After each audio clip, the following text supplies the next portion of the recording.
Cek cek. Halo semuanya, balik lagi bareng gue Katon.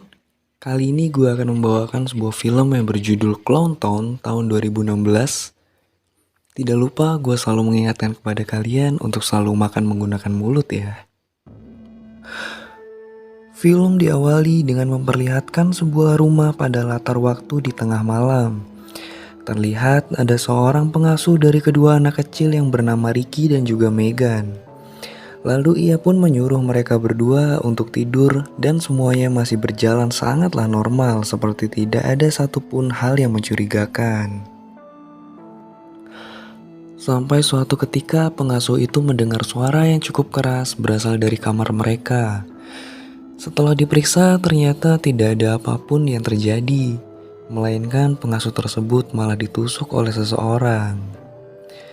Beberapa puluh tahun setelahnya, kita langsung dialihkan kepada situasi di dalam sebuah restoran, yang dimana terdapat dua orang pekerja yang sedang mengobrol sambil bersiap-siap untuk pergi dari kota ini. Gak lama dari itu, datanglah 4 orang remaja yang berasal dari luar kota, dan sengaja mampir untuk bertanya. Terdengar dari percakapannya sih, diketahui bahwa mereka ingin pergi menonton konser yang berada di kota Columbus.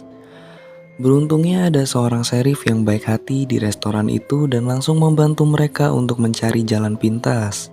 Sambil mengandalkan arah jalan yang diberikan oleh serif tersebut, mereka pun melanjutkan perjalanan dengan bahagia dan antusias. Lebih tepatnya, 4 remaja ini terdiri dari pria brewok bernama Mike, pria berbaju biru bernama Brad, wanita berkaos putih bernama Sarah, dan wanita berkaos merah bernama Jill. Sepanjang perjalanan ini sebenarnya tidak ada masalah sama sekali yang bisa membuat mereka merasa kerepotan. Namun, ternyata handphone milik Jill malah tertinggal di restoran tersebut, yang membuat mereka kebingungan harus bagaimana jadinya. Sarah pun berinisiatif untuk menelpon nomor Jill.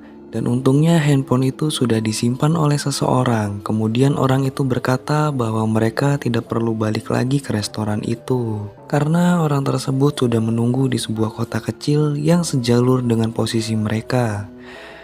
Tapi anehnya kota ini terlihat seperti kota mati yang tidak terdapat penduduk sedikit pun.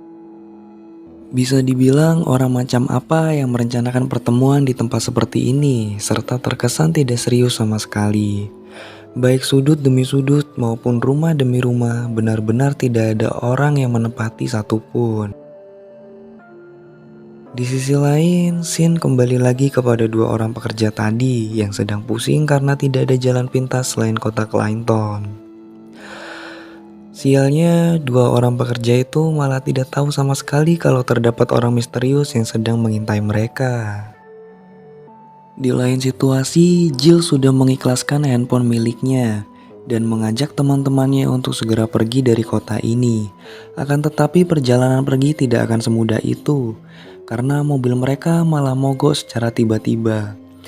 Dari sinilah mereka baru sadar bahwa ada yang tidak beres di kota ini karena situasi semakin mencekam. Mau mereka berteriak sekencang apa dan seperti apa, tetap saja tidak ada satupun orang yang bisa membantu mereka. Terlebih lagi, handphone dari 3 orang tersebut tidak mendapatkan sinyal sama sekali. Sampai di suatu titik, Jill menyadari ada kehadiran seseorang di depan mereka yang terlihat seperti badut jadi-jadian. Tapi mereka malah dikejutkan dengan kehadiran sebuah mobil yang kebetulan sedang melintas di kota tersebut. Ternyata mobil itu adalah mobil dari dua orang pekerja tadi yang mengenali mereka dan langsung memberikan tumpangannya. Namun tanpa disangka dari belakang mobil sudah terdapat badut lainnya yang diam-diam menaiki mobil tersebut. Alhasil seorang teman dari pekerja itu pun harus menjadi korban. Apalagi kondisinya tidak bisa bergerak sama sekali. Masih belum selesai datang lagi seorang badut bertubuh kurus yang terlihat ingin bersenang-senang dengan korbannya. Di momen inilah pria malang yang sudah terkapar itu harus disiram bensin dan langsung dibakar setelahnya. Melihat hal tersebut, tidak ada lagi tindakan lain yang bisa dilakukan oleh mereka berlima selain berlari sekencangnya. Tentu berlari ke arah manapun, mereka bakal terabas saja karena nggak ada yang satupun tahu Teluk kota ini. Hanya saja si badut botak terlihat sedang mengintai-ngintai secara perlahan dan membuat jantung mereka berlima berdebar kencang. Beruntungnya badut tersebut sama sekali tidak menyadari posisi mereka yang berada di depannya. Akan tetapi kondisi itu masihlah belum aman sepenuhnya dan mereka pun bergegas pergi mencari tempat untuk berlindung. Di saat ingin masuk ke dalam air rongsokan, Jill yang berada paling belakang malah diculik tiba-tiba tanpa diketahui oleh teman-temannya. Ketika mereka baru sadar pun bukan lagi seorang Jill yang mereka dapati, melainkan penampakan wujud nyata dari salah satu badut berpakaian rapi. Kalau udah kepepet kayak gini, cuma RV yang sudah rusak itulah yang bisa mereka gunakan untuk berlindung sebisa mungkin.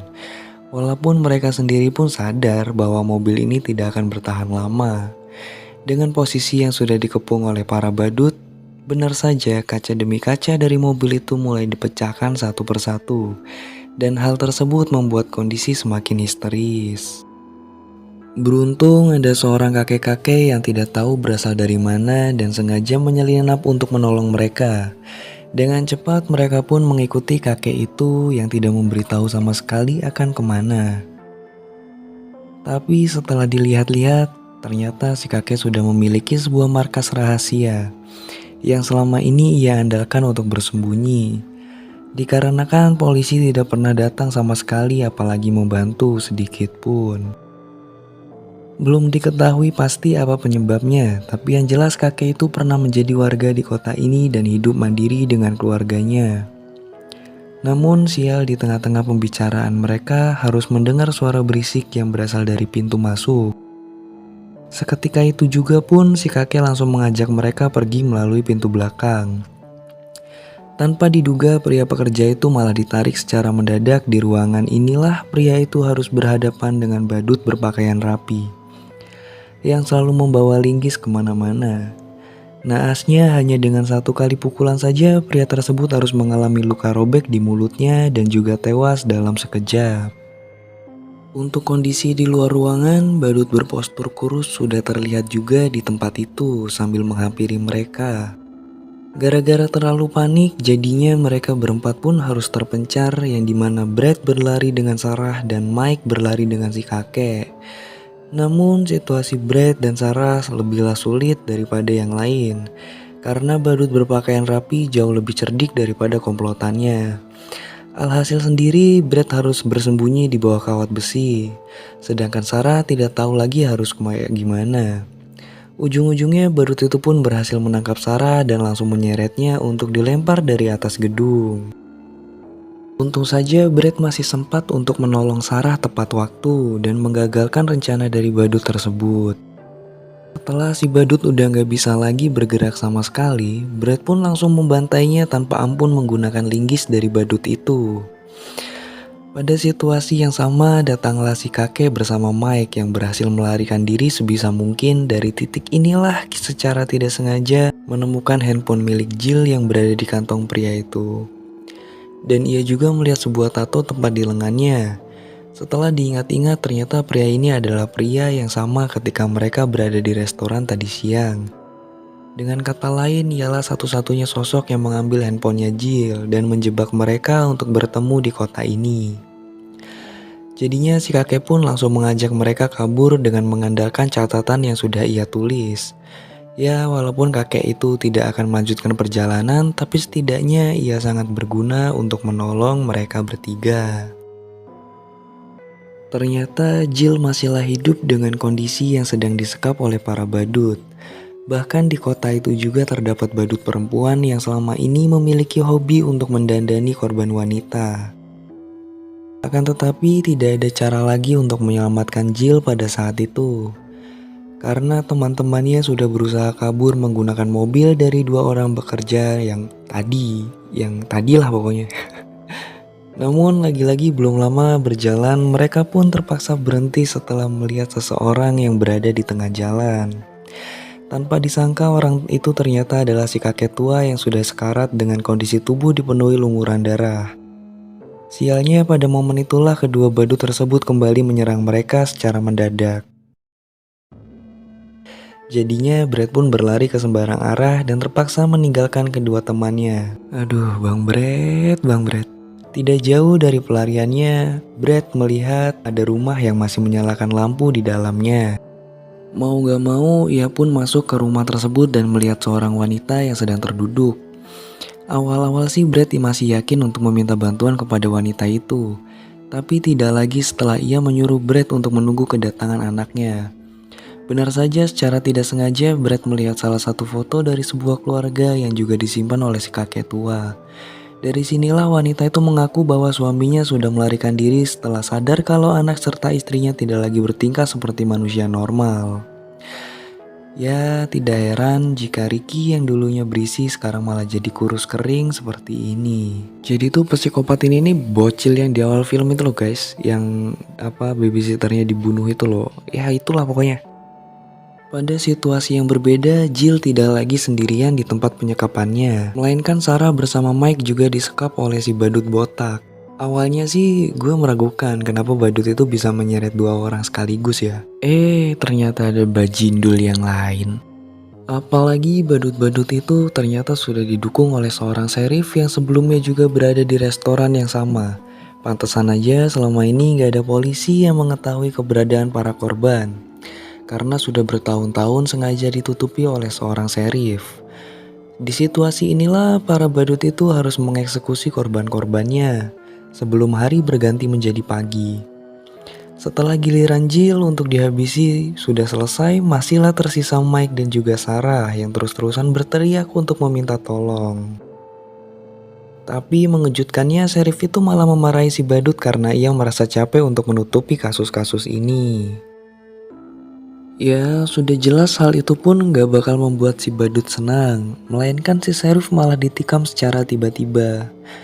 Tidak lama dari itu, Brit pun sudah tiba di tempat tersebut untuk menolong Sarah maupun Mike yang sedang disekap.